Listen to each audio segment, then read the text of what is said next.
I went to this daytime house music party in Austin on Saturday. It's called Mushroom Cowboy. So it's microdose the kind of event. I don't know. I think they're kind of hinting at that, but it's in a coffee. Well, it was outside of a coffee shop off Congress. Yeah. So I turn up at 10:30. It started at 10, and the queue is 250 yards long for coffee. What? And there must have been 1,500 people there. One guy brought a baguette, was raving with his baguette. There was dogs, pretty sober looking from the outside. Maybe some people smoking weed. But I think this is maybe the beginning of us seeing the end of like hardcore drink culture. If you've looked at how few of Gen Z now drink, yes, it's, I think, maybe 20%. The interesting thing is like the theories on why, because there's obviously there have to be theories, right? Mm-hmm. On we don't actually know exactly. Yeah. One of them is that the youth views drinking as like what their parents did, right? So that's like, well, that's naturally uncool. Yeah. Like, my fucking lame ass dad drinks. Like, I'm not interested. And so that's one thing. The other part of it is that this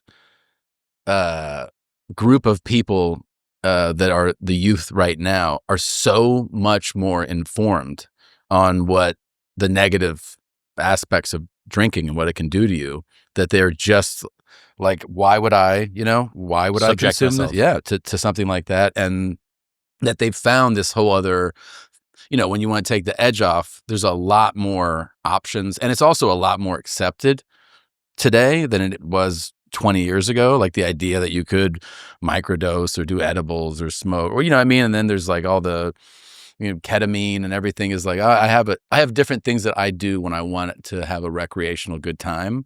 And yeah, but it's undeniable that it's definitely way down. There's more daily users in the US of weed now than there are of alcohol. Is that for real? Overtaken, or at least that was the most recent study that I saw. In the US, there are now more daily or near daily marijuana users than daily or near daily alcohol users. And that thought was just completely like, if you're a teen right now, you don't understand how preposterous that sounds coming from, like, if you were growing up in the 80s and 90s, like you were just like, those were like fringe people almost, you know what I mean? Like, yes, it was popular, but it was not like a respectable person really wasn't doing that. It was like the arts, it was like hippies and yeah, it was, I mean, people thought of it as like the absolute worst thing that could happen. I mean, people from like my dad's generation likened marijuana to heroin. They didn't even see like really a difference. They're just like, you're a junkie. It's like, but what, for smoking a joint? Mm-hmm. And like, yeah, that's the way they viewed it. So the fact that it's that accepted now, it's mind blowing to me. I wonder if some of it is that drinking in the house on your own feels pretty fucking bad. Yeah. But smoking in the house on your own, you're like, I'm playing Call of Duty. Yeah. Leave me alone. But if you're 6 beers deep playing Call of Duty, yeah, it's a different story. Yeah, and you're not playing well at that. You're just like, I don't know how well people are playing on weed either. But yeah, you're probably more likely to yell out pejorative slurs. Yeah, I think that. I mean, look, smoking is still not good for you. So like, you're probably, but we've discovered that, there's other ways to ingest and like consume, and that's what I think is part of like this youth culture thing about staying away from drinking. Is they're like, whatever, I do droplets in this, or I have my gummy or whatever, however they want to consume, but they're definitely not drinking, man. They're not drinking like everybody else before them did.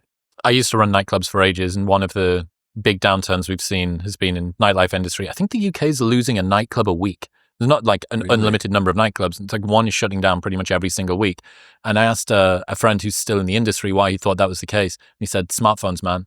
Back in the day, you could be as loose as you wanted. You could sort of have that Larry, louty drinking spirit, at least in Britain. That they don't want to be recorded? Of course. Yeah. Like if you mess up and like shit yourself in the middle of a nightclub in 2002, it's a story that you can deny the next day. Yeah. And then after 6 months, most people have probably forgotten. Yeah. Whereas if that happens in 2025, that's now concretized on the internet for everybody to know and bring back up and make memes out of for the rest of time. I mean, can you imagine like how the pro athletes of the 80s and 90s and early 2000s would just go out and just just destroy a woman's hopes and dreams. And then now they're like, everyone's on edge. Yeah, everyone's got a phone out. It's just, yeah. We'll get back to talking to Tom in 1 minute, but first I need to tell you about Nomatic. Traveling should be about the journey, not, see that one hand, the chaos of packing, which is why I partnered with Nomatic. Their travel pack, this 14-litre, is this the 14?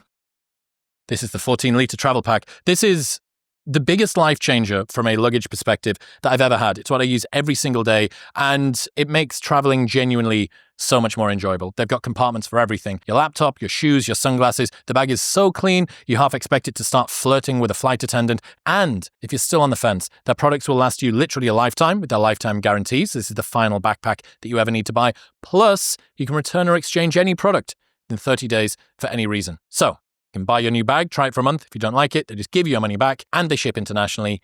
And you can get a 20% discount and see everything that I use and recommend, including this game-changing backpack, by going to the link in the description below or heading to nomatic.com/modernwisdom. That's nomatic.com/modernwisdom. Thank you very much for tuning in. If you enjoyed that clip, the full-length conversation with Tom is available right here. Come on. Watch it.